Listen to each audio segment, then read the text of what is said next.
may be the greatest catch I've ever seen in my life. Alright guys, as y'all can tell, we are back in our normal setup. I'm very sorry to everyone on Patreon that I was not able to get back to yesterday. I was traveling across the country and there are just going to be some days like that where I'm not going to be able to check my phone. But regardless, I want to give everyone a major thank you for helping us grow this channel. This has been one of the fastest growing Dynasty Fantasy Football channels on YouTube, if not the fastest growing. I promise y'all, we will be #1, just like our main channel that took over and got turned into a redraft channel. But regardless, we are also looking for new spots in our Patreon Dynasty Leagues. If y'all have been wanting to join a Dynasty League with me and the other subscribers of this channel, go down there, join that Discord chat, and over the next few days, as I collect payments and as I realize what spots will be open in our Dynasty Leagues, I'll send those spots out through our Discord chat for anybody to jump on. But make sure you're in our chat and you're just following along there. Should be sent an announcement, and then you can DM me, take that spot. But yeah, let's get into this video and let's take a step back. Let's look at Jonathan Taylor and try to project where his dynasty value will be this season and what we are going to be expecting from him in 2021. So I want to be completely transparent with everyone in that I am recording this before week 17 kicks off. So please, if anything changes in either week 17 where he tears an ACL, we see some other significant injury, or anything happens in the NFL playoffs, this is not going to be covered in this video. We are looking at his weeks 1 through 16. We have a large sample to look at, but before we go in and look at what he was able to do at the beginning of his NFL career, let's take a step back. Let's remind ourselves what kind of prospect Jonathan Taylor was coming into the NFL and what we were thinking of them 12 months ago. And with Jonathan Taylor, I mean, he looked like a true bust-proof player. Going into the NFL draft, I did not necessarily agree with the consensus ranking him as the first overall player. I preferred DeAndre Swift, as I thought DeAndre Swift had a better shot at seeing the draft equity that we weren't going to expect from Jonathan Taylor, because we know the question marks surrounding Jonathan Taylor were his receiving game ability combined with Jonathan Taylor's fumble problem that he had at Wisconsin. So I thought that we were going to see DeAndre Swift potentially as a first-round NFL draft pick and Jonathan Taylor fall to the back end of round 2. While DeAndre Swift did go ahead of him, Jonathan Taylor was still selected at the very beginning of the second round, which we know has a very high historical hit rate if you look at running backs selected in that range over the past, I want to say, 10 years. I mean, that's where players like Nick Chubb were selected. The beginning of the second round is a premium pick to spend on a running back, and Jonathan Taylor has feature down running back size. He's 5'10", 226 pounds. This puts him in the 89th percentile in his BMI. So we know there is no question surrounding the fact that he will be able to handle a full workload at the NFL level. And Jonathan Taylor just turned 22. We know this is also something very important when we're trying to evaluate these running backs coming into the NFL, as well as projecting their dynasty value outwards. This is why we were not drafting a player like Keyshawn Vaughn coming into the NFL, while all of these other running backs like Clyde Edwards-Helaire, Jonathan Taylor, J.K. Dobbins, Cam Akers, they were all 20 to 21 years old as the NFL draft was going on. A player like Keyshawn Vaughn, I believe, was already 22, 23, older than Ronald Jones. And we know that the players that come into the NFL at a much advanced age generally are going to have a lower hit rate, in that if they were special talents, they would be able to come out of college in their junior year and get that draft equity.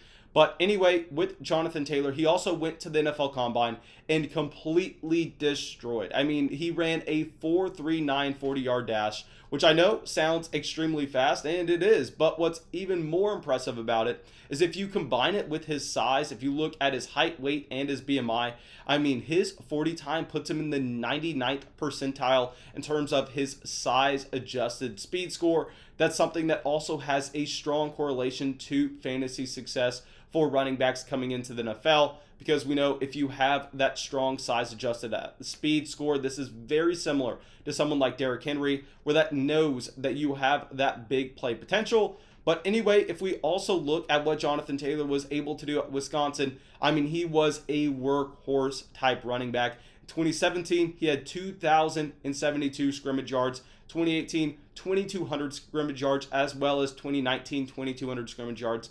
I mean, very rarely do you see a player coming into the NFL with this kind of draft profile. I mean, he looked like a lock to be exactly Ezekiel Elliott his rookie season. I mean, I thought that Jonathan Taylor was going to completely smash. And while, yes, he was not a high-end running back one his entire rookie season, he still came out here and showed us exactly why we are excited, ending our fantasy year at 200 carries, 35 receptions, over 1,200 total yards, and 10 touchdowns. Now, obviously, we're not necessarily worried about Jonathan Taylor in terms of his rushing yardage or his touchdown value in that Indianapolis Colts offense. What I wanted to see in his rookie season is I wanted to see the ability to catch passes, because that was the one thing I was not convinced with him coming out of Wisconsin. And that in Wisconsin, his first 2 seasons, he was mainly used as a pure rushing running back. And then his last year, then he ended up getting some receptions, but that came along with a good amount of drops as well. So we did not necessarily know how he was going to look like in the receiving game at the NFL level. But I mean, off of those 35 receptions, I mean, at one point this season, I believe he had like 30 receptions off of 30 targets for a 100% catch rate. I mean, Jonathan Taylor truly proved that the reason that he did not have that receiving production at Wisconsin was not because of Jonathan Taylor. It was because the system that he was playing in. And then if we also look at his production down the stretch in 2020, in weeks 13, 14, 15, and 16, here are his PPR point totals. I mean, 22 points, 30 points, 19.5 points, 19.5 points. I mean, this is good for the past month of being the running back 3 overall. I mean, extremely impressive with how he is trending towards the end. And that was also against a couple tough defenses, to be honest. And now, if we are trying to look at what he is going to do in the future, let's try to look at the other running backs in that backfield. So obviously, Marlon Mack is going to be a free agent. Marlon Mack is coming off of a torn Achilles. I'd be surprised if Marlon Mack ever makes an impact at the NFL level for any team, especially the Indianapolis Colts going forward. And then if we look at the one player, in my opinion, that is cutting into Jonathan Taylor's top tier upside, this is going to be Nyheim Hines. So while yes, Nyheim Hines is under contract for next season, 2021 is the last year that he is under contract. So I know that's projecting very far out if we're talking about 2022, but it's still something to keep in mind that it does not look like Nyheim Hines is a guarantee to be playing alongside Jonathan Taylor throughout Jonathan Taylor's entire rookie contract. But the one problem that I have with Jonathan Taylor personally is the fact that he is playing with a subpar quarterback. I mean, this is going to be Phillip Rivers last year in Indianapolis, whereas other players like a James Robinson should have a high-profile rookie like a Trevor Lawrence coming into his offense to kind of save the day in 2021. We don't know what the Indianapolis Colts quarterback situation is going to look like. Really, right now, the only premier quarterbacks in the NFL free agent market are going to be Dak Prescott. And are we expecting that Dak Prescott is led away from the Dallas Cowboys? If so, I think that would be fantastic. I don't think the Dallas Cowboys deserve Dak Prescott after putting him on the franchise tag and then having him have that major injury without long-term guarantees.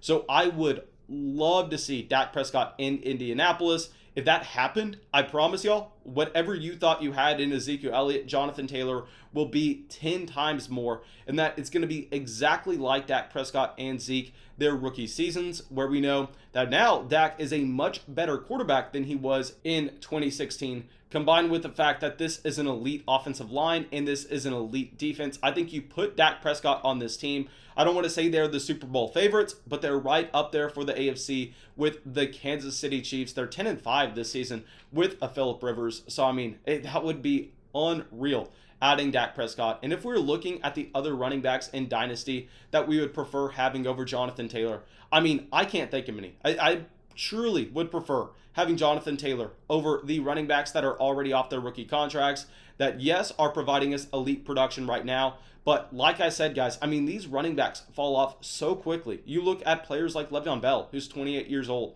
You look at players like David Johnson, who hasn't had a good season since like 2016.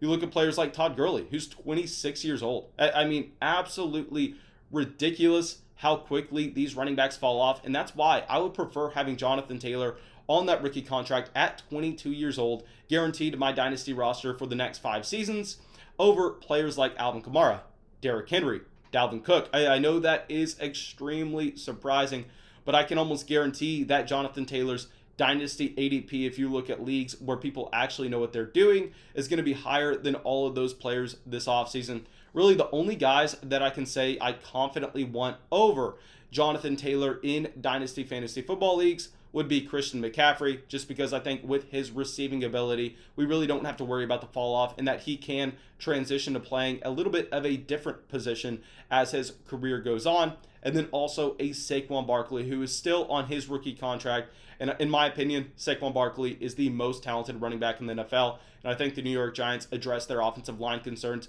in the first round of the draft this year. Well, thank you guys. I really hope y'all enjoyed this video. Please go down there. Let me know what you are doing with Jonathan Taylor in your own Dynasty leagues. And yeah, that's it. Have a great day, guys.